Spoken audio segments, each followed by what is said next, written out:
Hungry Shark.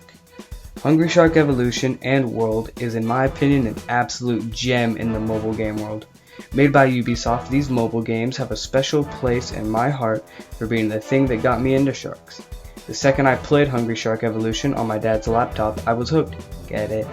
He used it for work, and while he was off of it, I would play my favorite game.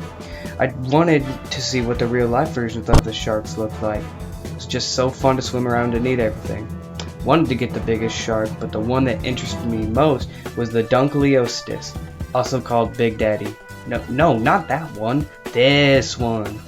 Large Aphrodire fish that was alive about 358 to 382 million years ago. In retrospect, I should not have been enjoying killing people at the beach as a shark when I was 10, but hey, the music was fire. And I had nothing better to do as a kid during the summer besides watch the best show ever, The Amazing World of Gumball.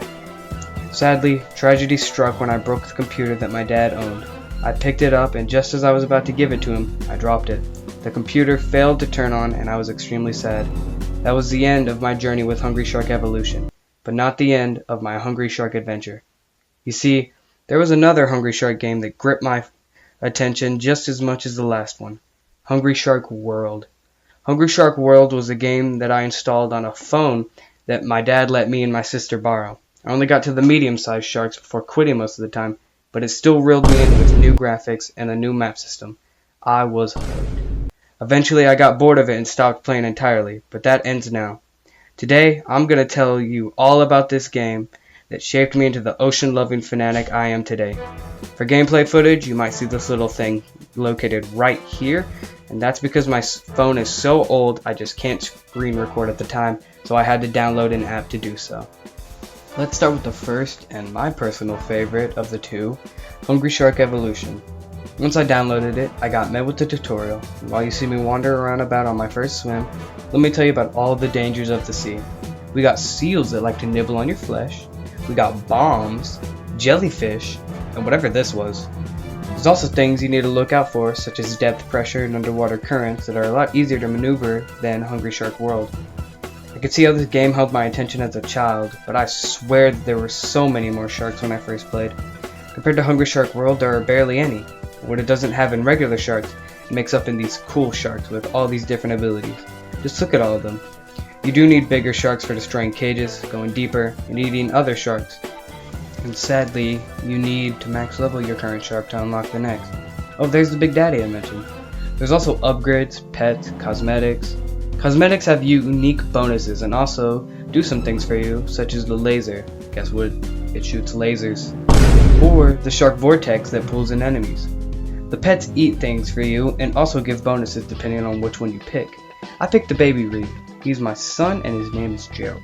Just look at him go. I decided to play until I got the tiger shark. I could play over time and enjoy the game again, feel the nostalgia. But I really need to get this video out soon.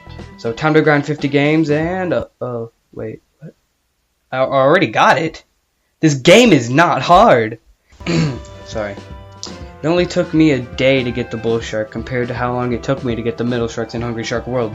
Another thing I remember is this little thing here, the portal. It teleports you to different areas so you can hunt for bigger fish, like the Titanic. In order to stop this video from being super long, I'm going to blast through these next things. 1. Gold Rush. When you eat enough things, you enter Gold Rush mode where you gain infinite life and dash. Dash for some reason just doesn't regenerate in this version though. And everything you eat gives you extra gold. Works just like the Mega Gold Rush in Hungry Shark World in the way that you can eat everything except jellyfish for some reason. This is a gemfish. Eat it to get a gem which can be used to revive yourself or buy stuff. You might find yourself reviving yourself a lot though, because of how much damage the mines in this game do. The small ones just cleave off most of your health, and I don't even dare get close to the big ones. Overall, this was my favorite out of the two, because the art style for Hungry Shark, in my opinion, was just a bit too cartoonish. That nostalgia. To close this chapter off, I just want to say, thank you Ubisoft for creating a game that got me into sharks and ocean life. Did I just get the Shark of the Covenant? Okay, so I wanted to leave it at that, but now I have to talk about Shark Jesus. I don't have time to explain, so here's all of Matthew's King James edition. Have fun reading.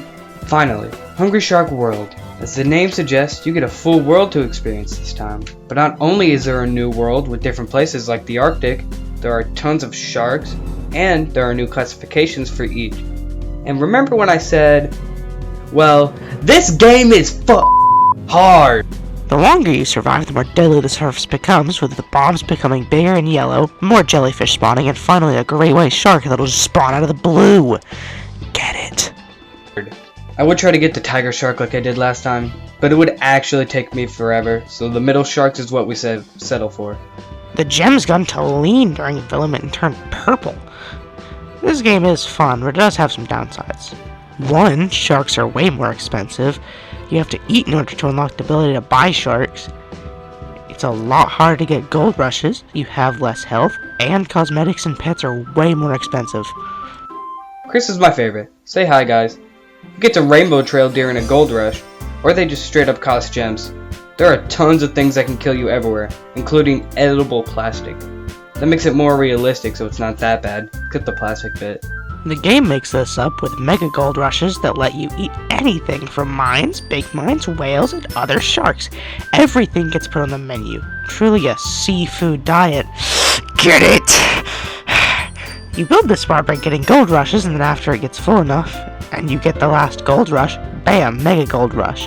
The bar remains charged even after you die, so you don't have to worry about losing it. Another thing about the sharks is that after you get every shark for that size class, you can get one with a special ability. But guess what you have to do first? Buy all the sharks. 2, get them to max. Then, pay for it. But by then, you've most likely unlocked the next shark, and it becomes redundant. I got this guy as a daily reward. He can turn invisible if you don't dash. I used it to sneak past this great white shark. Moving on, let's talk about the maps. You got the beach, just like the first game, minus the portal and the Sharks to Covenant. Can't go wrong with the classic. Then you got the Arctic, just filled with seals, penguins, breakable, ice, narwhals, and killer whales. Remember when I was talking about everything being able to kill you?